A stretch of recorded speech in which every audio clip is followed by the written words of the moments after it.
დაიბარებენ თუ არა კიდევ ერთხელ ოცნების საგარეოში ევროკავშირის ელჩს. პოლიტიკური დირექტივა ოლიგარქის პარტიის გენერალურმა მდივანმა გასცა.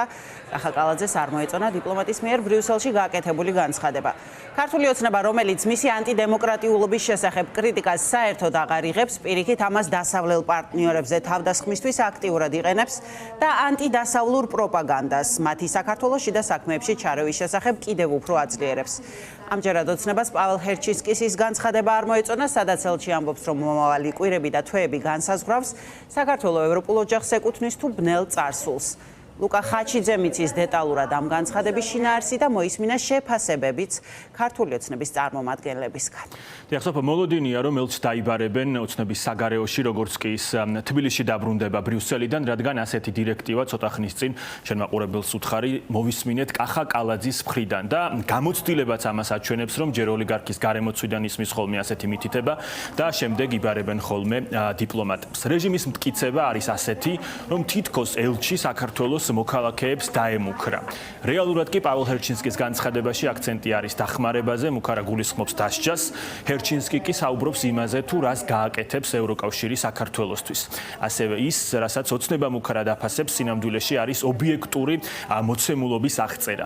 რაც შეეხება ისტორიული მეხსიერების და მომავლის პერსპექტივაზე საუბარს, ეს არის გაფრთხილება ელჩის მხრიდან იზოლაციის შედეგებზე და არა მუქარა, ანუ რას კარგავს ქვეყანა ევროპული გზიდან გადახვევით და არა იმაზე, რომ ამ ზიანს ევროკავშირი ხელოვნურად მიაყენებს საქართველოს. ელჩის ამ განცხადების ტექსტს გამოცემა ნეტგაზეთი ავრცელებს.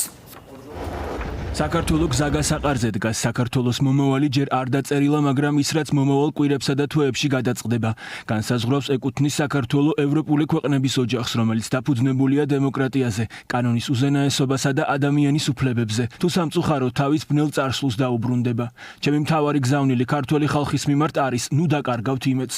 ჩვენ არ შეგვეძლია დაუშვათ, რომ საქართველოს და შესანიშნავი თბილი, სტუმართ მოყვარე ქართველი ხალხი დაბრუნდეს ძალადობის, სამოქალაქო ომის, სიღარიბის, გაჭირვების, კორუფციის ბნელ დროში. ეს არ არის ის მომავალი, რომელსაც ისინი იმსახურებენ. ევროკავშირი მზადაა მხარდაჭერისთვის, როგორც კი ხელისუფლება გამოთქვამს ჩვენთან თანამშრომლობის სურვილს. ჩვენ ყველაფერს გავაკეთებთ იმისთვის, რომ დავეხმაროთ საქართველოს გახდეს ევროკავშირის წევრი.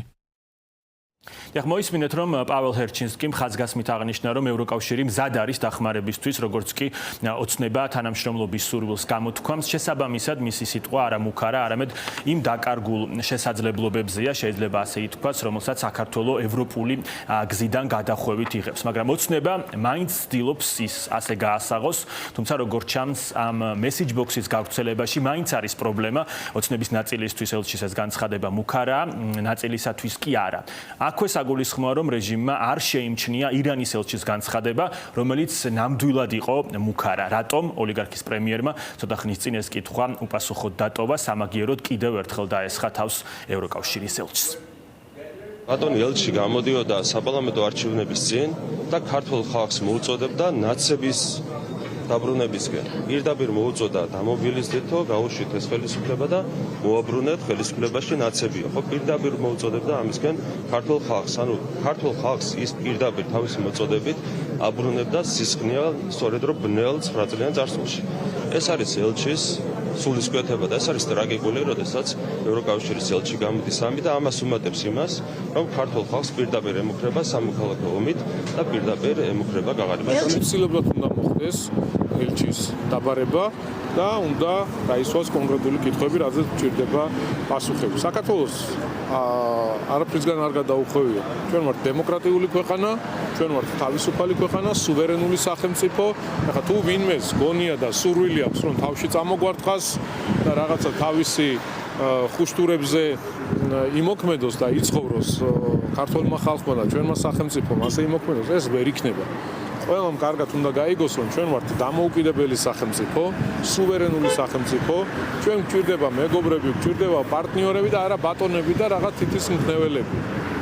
თითი დაუქნიონ, ვისთვისაც აქამდე დაუქნევიათ, სადაც გაზდით ეს ჩვენთან არ გამოვა. მე ვერ მივიჩნევ რომ ხა ეს თქვათ ესეთი მუქარა შეიძლება იყოს. ჩვენ ნახეთ ბოლო 2 დღის განმავლობაში თუ როგორი საშველი გახდა ოპოზიცია ამ შემთხვევაში და დაემწყრნენ ხა ეს ევროკავშირის ეს ბიუროკრატები და ერთმანეთზე კრიტიკულ განცხადებებს აკეთებენ. მოვუწოდებდი ბატონ ფერჩისკის რომ მეტად დიპლომატიური იყოს ისეთ განცხადებებში რაც საქართველოს მომავალს და საქართველოს ხელისუფლებას ეხება.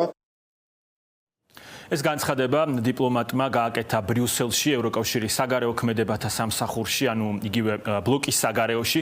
ეს შენობა მას პინძლობს გამოფენას საქართველოს შესახებ, რომელიც კარგად ასახავს ოცნების რეპრესიებს. იქ ნახავთ მაგალითად მზია ამაღლობელის ფოტოს, კადრებს, რომლებიც ასევე ასახავენ მშვიდობიანი პროდასავლური აქციების დარბევებს. სწორედ ამ ფოტოების ფონზე გაიხსენა დიპლომატმა საქართველოს მძიმე წარსული და გამოცდილება, რაც ოლიგარქის გუნდმა მუქარად შეფუთა.